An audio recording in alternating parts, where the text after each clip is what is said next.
nítorí oúnjẹ ni Musibau ṣe lu ìyàwó rẹ̀ pa. Ọwọ́ àwọn ọlọ́pàá ti tẹ ọmọkùnrin adẹ́rìn-pòṣónú Odogwu Asaba lórí ẹ̀sùn ìfipábánilòpọ̀. Àwọn jàǹdùkú mẹ́ta bọ́ sọ́wọ́ ọlọ́pàá. Irin rélùwé ni wọ́n máa ń tú tà. Ẹ̀fún àbẹ́ẹ̀dìkẹ̀ nítorí oúnjẹ ni baálé ilé kan ṣe lu ìyàwó rẹ̀ pa. Iléeṣẹ́ ọlọ́pàá ìpínlẹ̀ Nasarawa ti ṣàlàyé bí ọwọ́ àwọn ti tẹ ọkùnrin náà Musibau Amadu, ẹni 30 ọdún tó gbẹ̀mí lẹ́nu ìyàwó rẹ̀ nítorí oúnjẹ. Ẹni tó jẹ́ agbẹnusọ iléeṣẹ́ ọlọ́pàá Nasarawa Ramon Nasu sọ wípé ọjọ́ Àìkú ọjọ́ 12 oṣù keje ọdún 26 tí a wà yìí ni àwọn èèyàn kan lọ fẹjọ́ sùn ní àgọ́ ọlọ́pàá tó wà ní agbègbè náà. Lẹ́sẹ̀kẹsẹ̀ ni àwọn ọlọ́pàá ti lọ gbé òkú obìnrin ọ̀hún lọ sí ilé ìwòsàn Federal University Teaching Hospital fún àyẹ̀wò lẹ́yìn tó sì padà kú.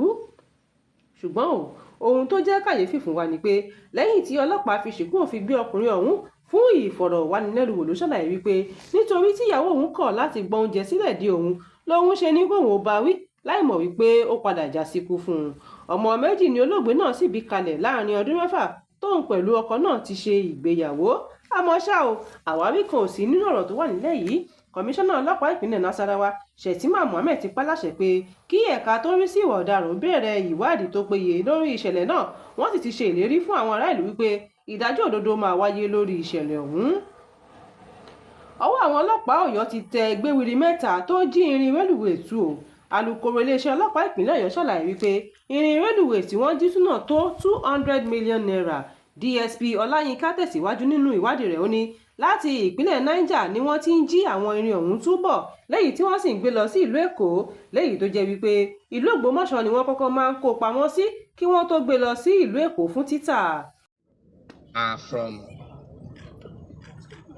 rail tracks, and we have 3 truckloads that were recovered.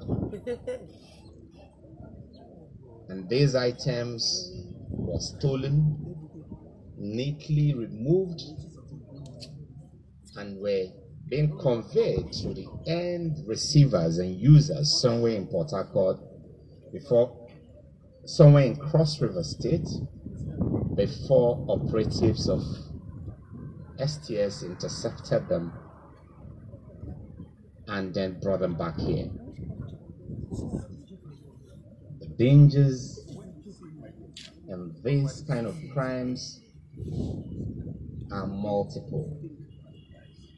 Apart from the fact that, yes, they clearly amount to criminal acts and mischief, these kind of crimes could actually endanger our general safety. Our trains can derail, it could lead to accidents, and when there are accidents on the rail, it could be very fatal.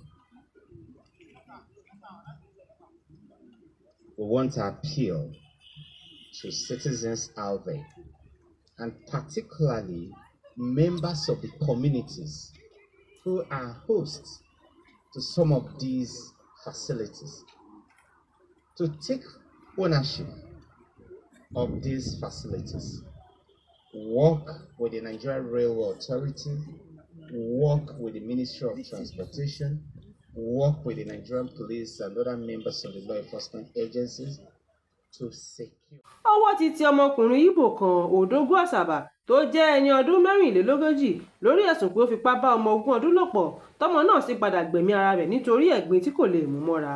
Iléeṣẹ́ ọlọ́pàá ṣàlàyé wípé èyí yóò jẹ́ àríkọ́gbọ́n fún gbogbo àwọn adẹ́rìn-pòṣónú oníṣekúṣe tí wọ́n máa ń lúgọ sábẹ́ ṣíṣe kọ́ńtẹ́ǹtì ìfifúnni láti máa lo àwọn ọmọbìnrin nílòkulò. Ṣùgbọ́n ṣá o, òkú tọmọkùnrin náà rò pé òun sìn náà ni ẹsẹ̀ rẹ̀ padà yọ síta yìí. Ó ti wà ní àhámọ́ fún ìwádìí tó péye. Supply, do business, mama business. A lot of people. No, this is a very terrible mistake. I'm ready to give us everything. Thank you, my teacher. don't worry. How are you, sir?